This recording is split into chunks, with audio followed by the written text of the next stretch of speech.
1914. The great powers of Europe are divided into two rival alliances, the Triple Entente. France, Britain, and Russia, united by fear and suspicion of Germany, Europe's new strongest power. And the Triple Alliance, Germany, which fears encirclement by its rivals, Austro-Hungary, clinging on to a fragile empire, and Italy, seeking gains at French expense. The spark comes on the 28th of June in the city of Sarajevo. Archduke Franz Ferdinand, heir to the Austro-Hungarian throne, is assassinated by a 19-year-old Slav nationalist named Gavrilo Princip. Austro-Hungary accuses its Balkan rival Serbia of having aided the assassin and sends an ultimatum demanding humiliating concessions. Serbia rejects the ultimatum, and Austro-Hungary declares war. Within hours, Austrian forces are shelling Belgrade. The Russian Tsar, Nicholas II, feels honor-bound to defend Serbia, a fellow Slav nation, and orders the Russian army to mobilize. German Emperor Wilhelm II has promised his support to Austro-Hungary. He and his generals see conflict with Russia as inevitable, and the sooner the better, as Russian strength grows year on year. Russian mobilization is used to justify German mobilization, followed by a declaration of war on Russia. Germany knows war with Russia means war with Russia's ally, France. It has developed the Schlieffen Plan to meet this threat of a war on two fronts. First, its armies will advance rapidly through neutral Belgium to encircle and destroy French armies near Paris and win a quick victory. Then its forces can move east to deal with Russia, whose huge army will take much longer to mobilize. And so Germany declares war on France. 6 million men are now marching to war across Europe. Italy, however, remains neutral. The terms of the Triple Alliance don't bind it to join an offensive war. The United States also declares its neutrality. President Wilson and the American public have no desire to get entangled in Europe's war. Britain is France's ally, but at first it's not clear if it will join the war against Germany. But when German troops invade Belgium, whose neutrality Britain has guaranteed, an ultimatum is sent from London to Berlin, demanding they withdraw. It's ignored, and Britain declares war.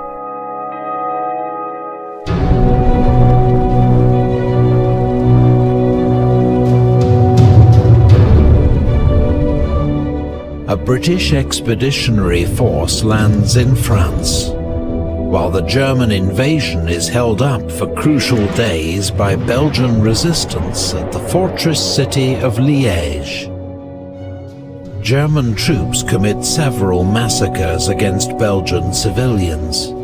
The atrocities are inflated by Allied propaganda and help turn public opinion in neutral countries against Germany. France, unaware of Germany's great encircling attack, launches Plan 17, an offensive into German territory. But in the Battle of the Frontiers, they're driven back with enormous losses on both sides. The British Expeditionary Force clashes with the German army at Mons. But the British are heavily outnumbered and soon join the French in retreat. The Allies make their stand at the River Marne, 40 miles outside Paris. Their desperate counterattack saves the city and drives the Germans back. Both sides suffer 250,000 casualties.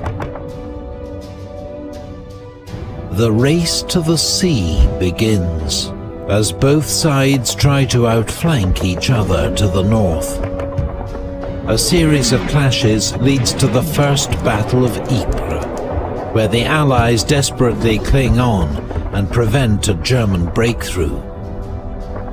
There are more heavy losses on both sides. The two armies then dig in along the entire 350-mile front, seeking shelter from deadly machine gun fire and artillery shells. Trench warfare has begun.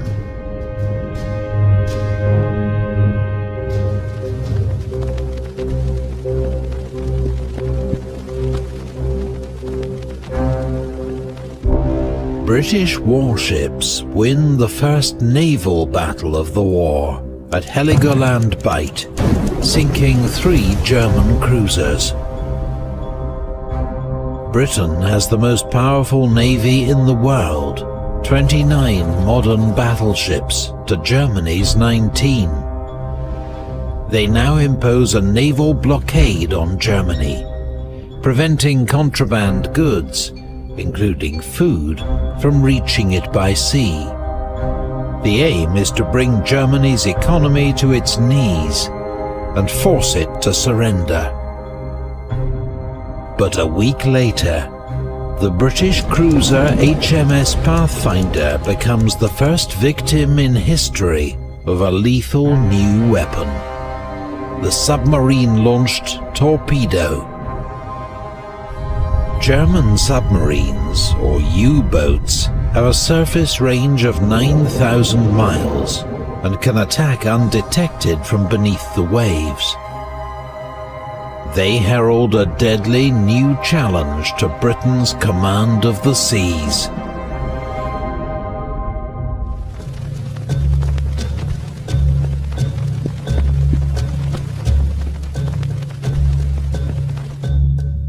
On the Eastern Front, Russian armies invade East Prussia, but they blunder into disaster at the Battle of Tannenberg, where General von Hindenburg and his Chief of Staff, Erich Ludendorff, mastermind a brilliant German victory, taking 90,000 prisoners and destroying an entire Russian army.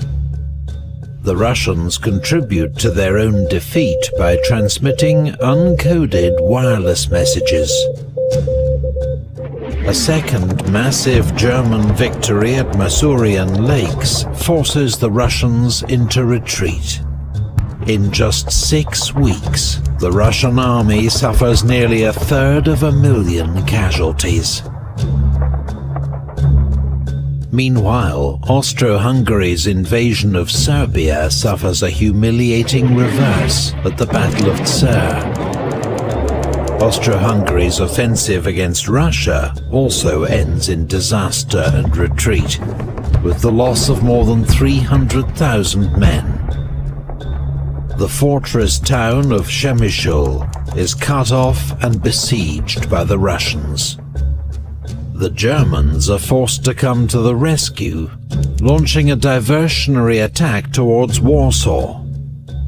It leads to weeks of brutal winter fighting around the Polish city of Łódź, but there is no clear winner. Meanwhile, the Turkish Ottoman Empire has joined the Central Powers, declaring war on its old enemy, Russia. Turkish warships bombard the Russian ports of Odessa and Sevastopol, while in the Caucasus, Russian troops cross the Turkish frontier.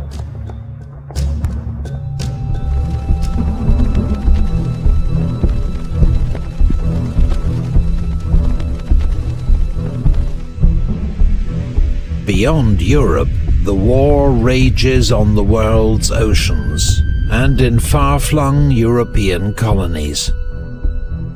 German troops cross into British East Africa, modern Kenya, and occupy Taveta, while Allied forces seize the German colony of Togoland, modern Togo. But British forces invading German Cameroon are defeated at Garoua and Nsangakong,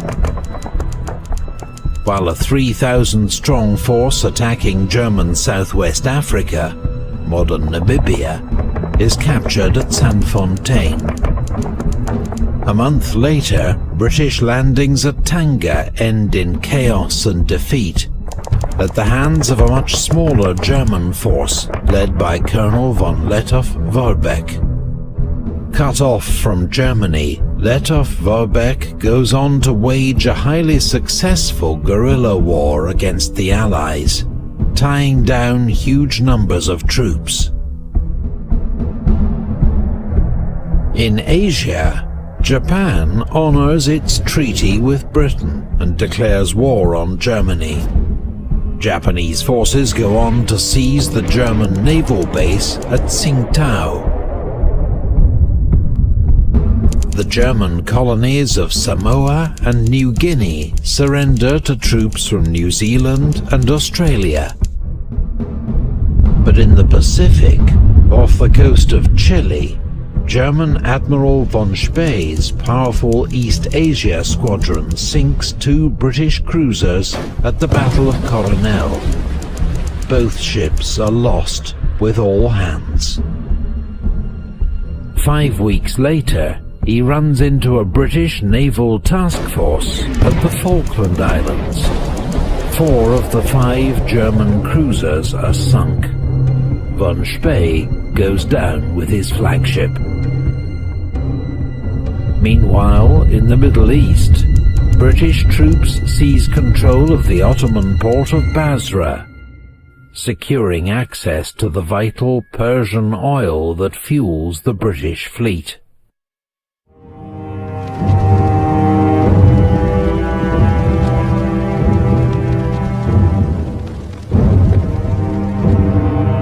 That winter, Austrian troops finally capture Belgrade.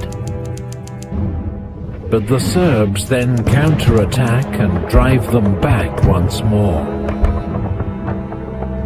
The fighting in Serbia has already cost around 200,000 casualties on each side.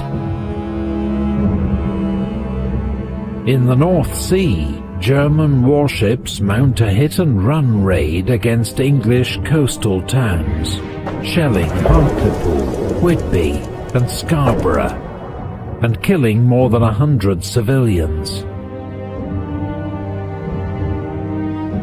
On the Western Front, the French launched their first major offensive against the German lines.